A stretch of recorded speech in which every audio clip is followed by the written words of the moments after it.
Bienvenidos a Sin Filtro. Esta noche hablaremos de lo que ocurre en el Congreso de la República, sobre el financiamiento de los partidos y también cómo ha transitado la aprobación de la reforma a la ley electoral y de partidos políticos que ha encontrado obstáculos allá en la 9ª Avenida. Usted puede participar enviando sus comentarios con la etiqueta SF Dinero Partidos. Comenzamos.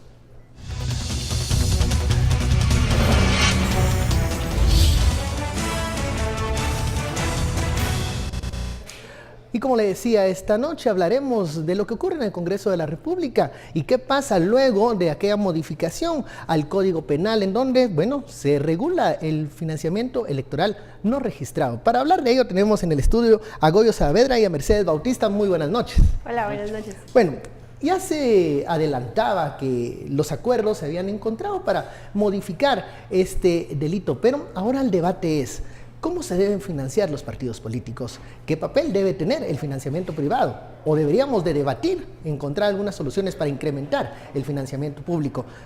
Primero, sus reacciones a esta aprobación, a este acuerdo de los diputados, de que, bueno, ya cambiaron el 407N. Mercedes, ¿cómo lo ves? Bueno, yo creo que no podemos analizar el proceder del Congreso únicamente en el acuerdo o cómo lo modifican, sino que hay que ver el timing político, ¿verdad? El contexto. Y vemos cómo, en primer lugar, sale beneficiado el presidente Amy Morales y sale beneficiado dos expresidentes del CACIF y cómo CACIF congratula el proceder de los diputados, a pesar de que la ciudadanía ha demostrado una y otra vez su antipatía y cómo los diputados han actuado para procurarse impunidad.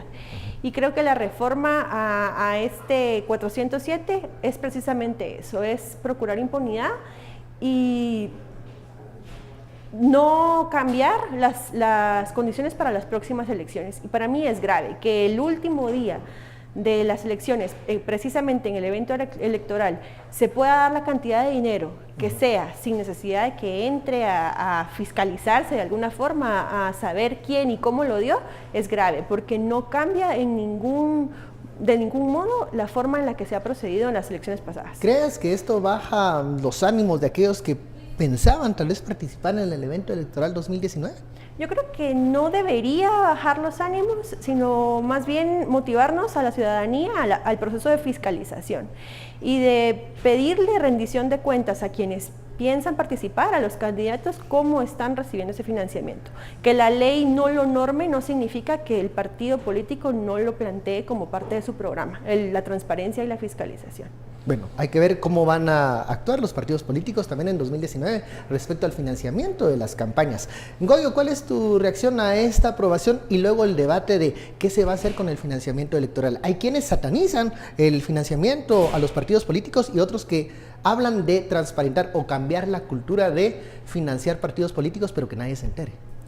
Bueno, en el tema del 407 hay que recordar que es una combinatoria que sale de una sentencia de la Corte de Constitucionalidad.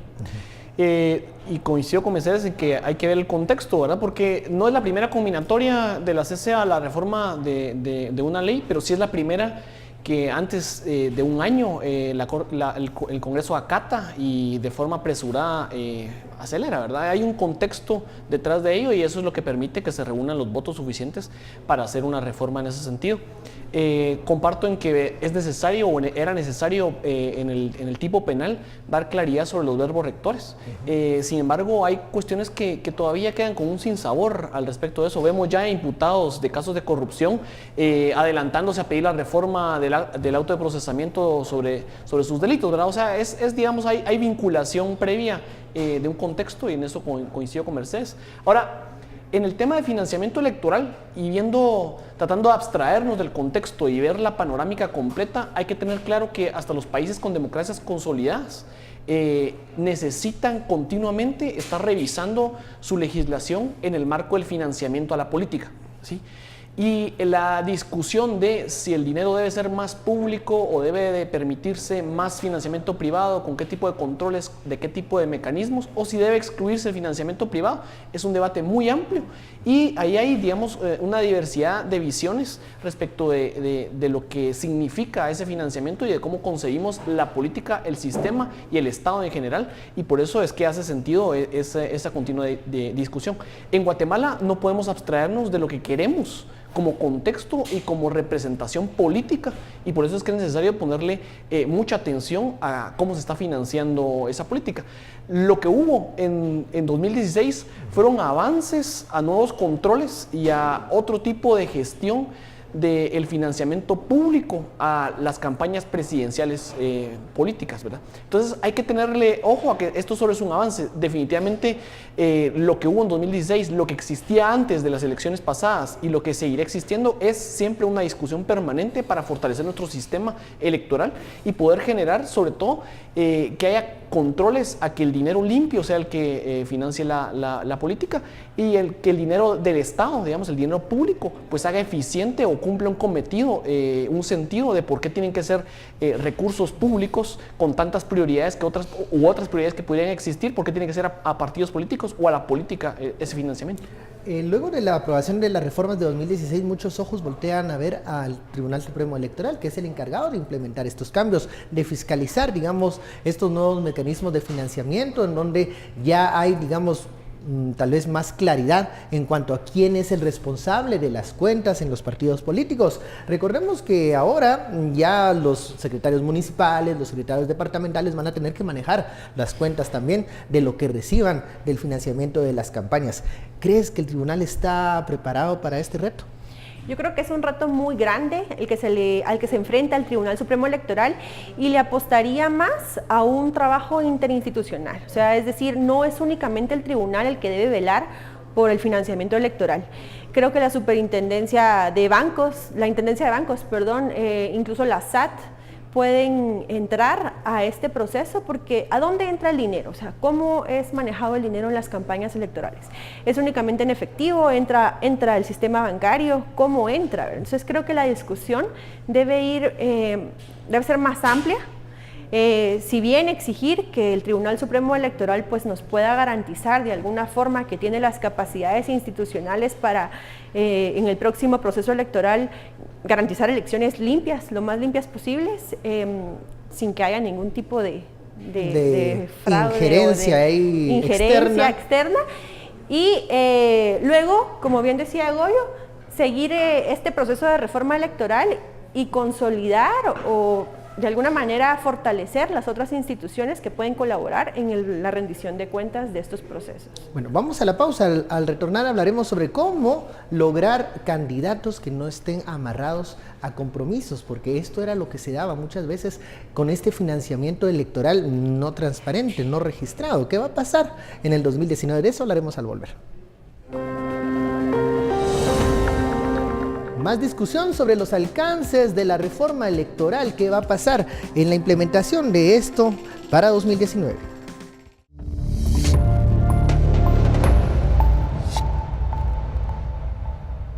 Regresamos a Sin Filtro, la etiqueta SF, dinero, partidos. En el bloque anterior yo dejaba una pregunta en el aire. ¿Cómo garantizar la no cooptación de los candidatos a puestos de elección popular? ¿Y cómo impulsar, incentivar el financiamiento privado transparente? Goyo. Sí, bueno, yo creo que ahí hay que ver que hay varios temas del sistema electoral y el sistema político que se conectan. A la luz hay que tener en mente aquel informe de 2015 de la CICI, bueno, que de hecho también CICI hoy tuvo unas noticias, pero ese informe lo que nos decía es que hay un financiamiento que se entrecruza con las condiciones de nuestros partidos políticos. Para evitar que sean cooptados esos liderazgos y que sea el financiamiento el que los manda, lo que hay que ver es todo el contexto detrás, pero definitivamente mientras continuemos con un diseño de partidos políticos altamente centralizado, en donde prácticamente 6 personas del Comité Ejecutivo Nacional tienen el control sobre las postulaciones de 85% de los cargos de elección popular, lo que se genera es un botín para vender esos puestos y para tener una vinculación directa con los controles de financiamiento dentro del partido.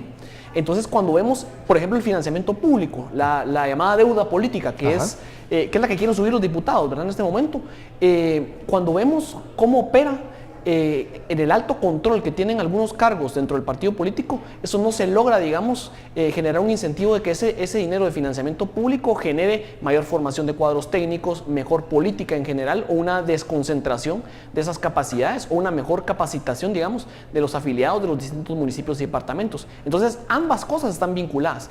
Como esa centralización de partidos que los ha hecho, digamos, menos democráticos, en donde el Comité Ejecutivo Nacional tiene casi todo el control del partido y de todas sus estructuras, es muy difícil que podamos ver candidatos no sujetos o incentivados a buscar un gran financista que va a controlar su recorrido político y va a generar un entramado, que es lo que ya vemos en la corrupción de la política, ¿verdad?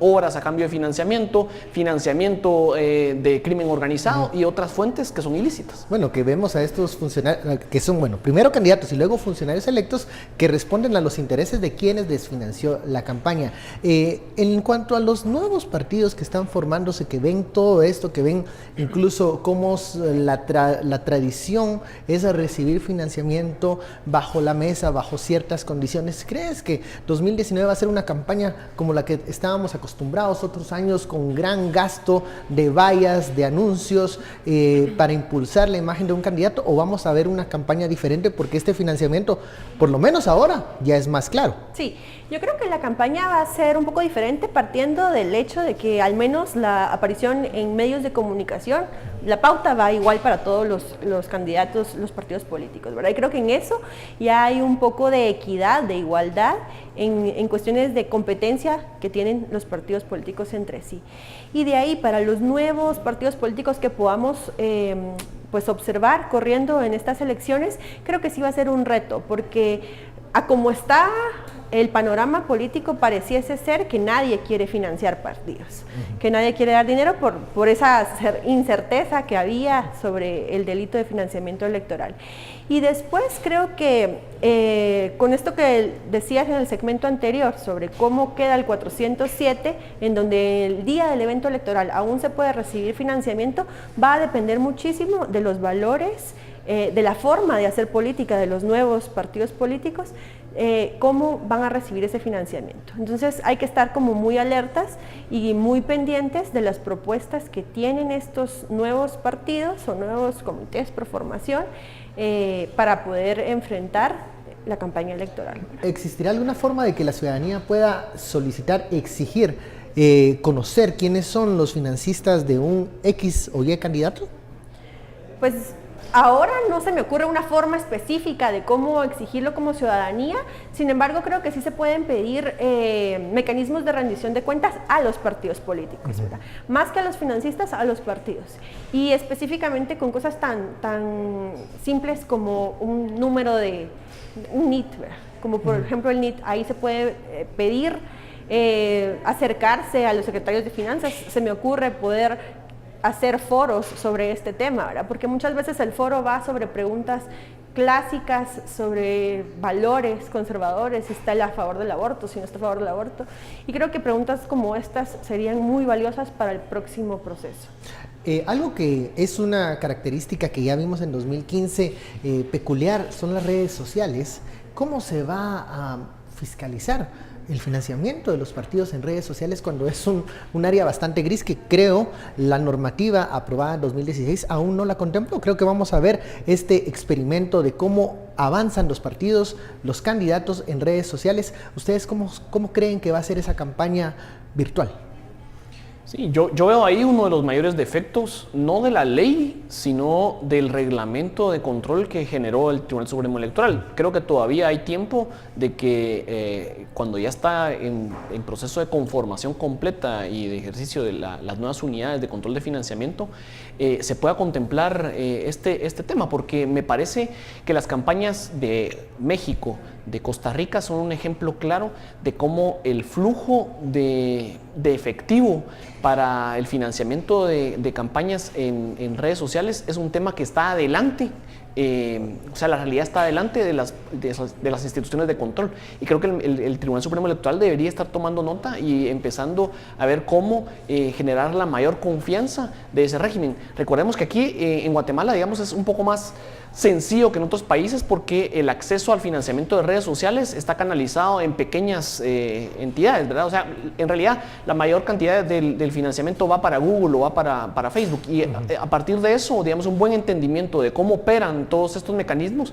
permitiría, digamos, el andamiaje necesario para el control del Tribunal Supremo Electoral. Creo que todavía hay tiempo para eso, hubiese sido mejor o hubiese sido preferible contar inclusive con un lapso mayor de ejercicio para que el tribunal esté completamente en confianza en el momento de la convocatoria en enero. Bueno, nosotros hemos visto durante estos 2 años, desde 2015 para acá, cómo redes sociales como Twitter y Facebook se convierten en grandes plazas de debate de los temas políticos actuales. Creo que la campaña electoral no va a ser la excepción y va a ser un espacio de discusión, de debate, pero también de mucha virulencia. Yo creo, Benke, y quisiera como aportar un poco a lo que decía Goyo. Para mí el tema de las redes sociales va más vinculado a la aparición de Net Center y de campañas difamatorias, ¿verdad? Creo que más... Las llamadas fake news y todo eso. Las llamadas fake news. ¿Cómo hacer que estas discusiones, como tú bien dices, se aborden desde noticias verdaderas, desde información verídica y no desde campañas negras, ¿verdad? Lo hemos visto como tú bien decías, desde 2015 para acá han habido figuras a nivel político que han recibido una serie de campañas negras, de inventos, de difamaciones y donde aún no existe una ley que permita que las víctimas de estos abusos puedan defenderse. Y es que aquí entramos a un terreno polémico porque ¿debe regularizarse ese espacio o debería ser el filtro del ciudadano informado el que no permita que este tipo de información no certificada, no comprobada, llegue a las personas? ¿Cómo debería ser esto? Ahí hay diferentes opiniones. Sí, digamos, en el tema de opinión es difícil porque el contenido no orgánico a veces hace mucho ruido, pero es fácilmente contrarrestable digamos, en lapsos de tiempo largos. Lo que ocurre o lo que es complejo en campañas electorales es que los tiempos son mucho más cortos.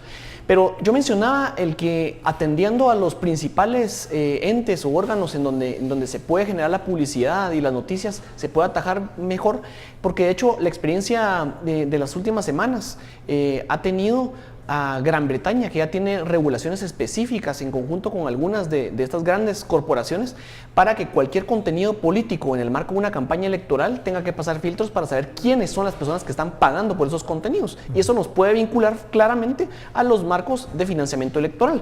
Entonces, Guatemala tiene la capacidad de empezar a pensarse pasos adelante en los procesos de control y sobre todo de transparencia, porque no hay que tratar de impedir todo lo que ocurre, sino más bien de transparentarlo, de ponerlo a la luz del ojo público, y eso nos va a fortalecer en mecanismos de la política que quisiéramos ver evolucionar. Mientras nosotros discutimos sobre estos grandes retos que se van a presentar para la campaña electoral 2019, en el Congreso de la República, al parecer los esfuerzos de los diputados van en tratar de debilitar algunas herramientas de control del Tribunal Supremo Electoral en esta nueva ola de reforma a la ley de partidos políticos. ¿Crees que esto es porque ellos han dado cuenta que están demasiado controlados en este momento? Pues yo creo que más que estén sintiendo control alguno, están procurando permanecer en sus puestos, ¿verdad? Están procurándose impunidad, están procurándose permanecer, aferrarse a su puesto político, aferrarse a su privilegio y sobrevivir. Yo creo que este último año específicamente en el Congreso hemos visto, más que política, una guerra de sobrevivencia, de cómo hacemos para que el transfugismo avance, de cómo hacemos para que las reformas a la ley electoral no cambien y nos favorezcan. Y ahí hemos visto incluso a partidos políticos que se habían pronunciado a favor de la ciudadanía, como es el caso de Encuentro por Guatemala, votando a favor de la modificación del 407. No, hemos visto de todo se mira en el Congreso de la República. Vamos a la pausa, regresamos con más. Seguimos hablando del ambiente en el Congreso de la República y hay noticias sobre la Comisión Internacional contra la Impunidad en Guatemala.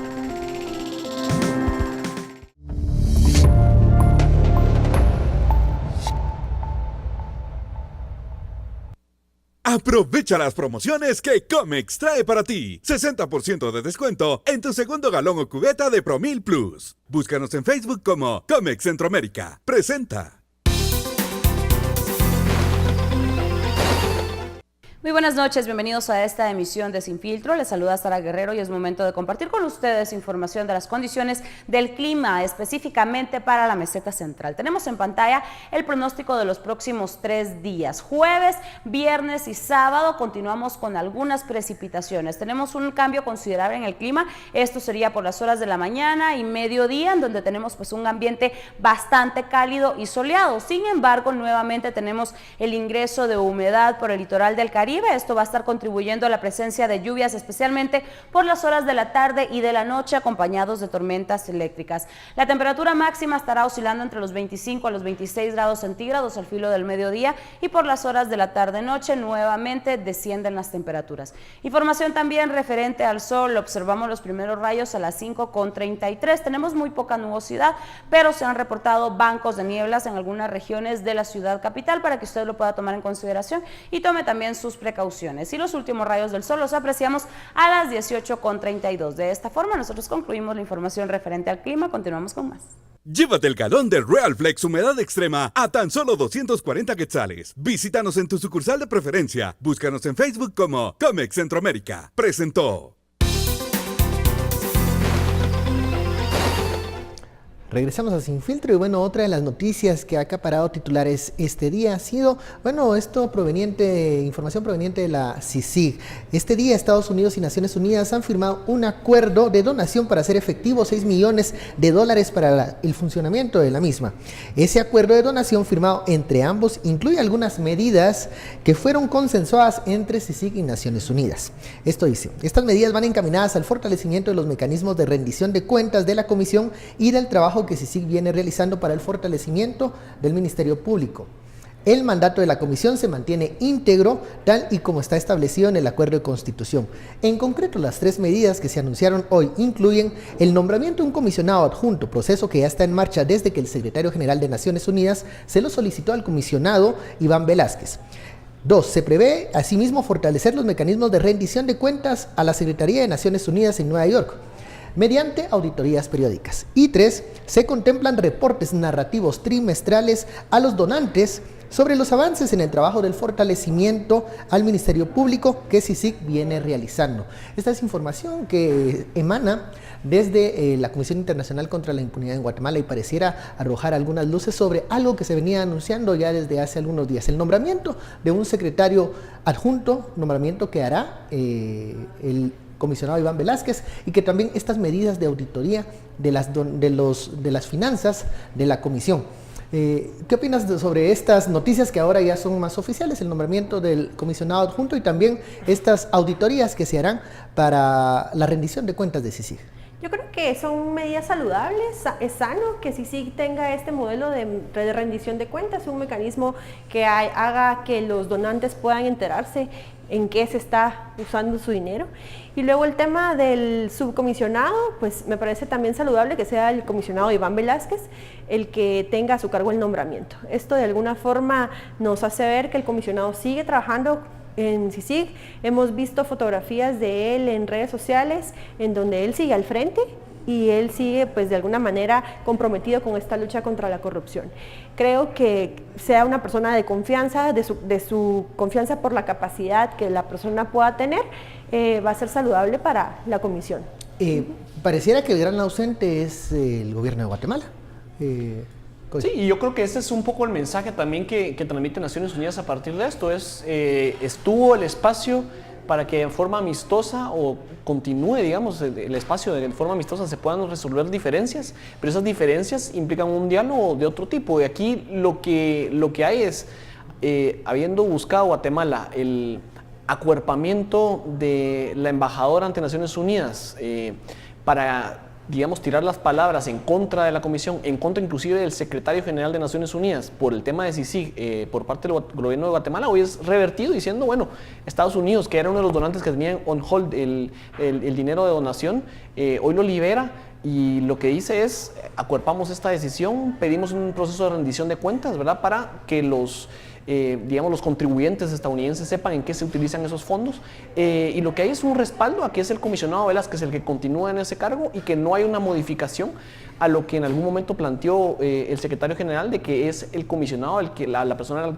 a quien le encomendó nombrar un subsecretario. Yo esperaría que en menos de 2 semanas pudiésemos tener, digamos, noticias avanzadas de si hay nombres que estén circulando, inclusive una confirmación de este subsecretario, y vemos que entonces ese trabajo de miras de la comisión del próximo año, pues se continúa. Ahora, cuando se habla de auditorías, esto lo mencionaba Mercedes, es un ejercicio sano de saber cómo se están utilizando los recursos de la comisión. Vamos más encaminados a publicitar más cómo se están gastando los recursos de CICIG. Pues yo creo que sí es saludable, ¿verdad? El que tanto la ciudadanía en general como los donantes se puedan enterar cómo se utiliza, no se necesita entrar en detalles sumamente, ahí sí, detallados, ¿verdad? Sino saber a grandes rasgos en qué se está utilizando el dinero, sin necesidad de poner en riesgo las investigaciones o cómo es la forma de trabajo de CICIG y MP.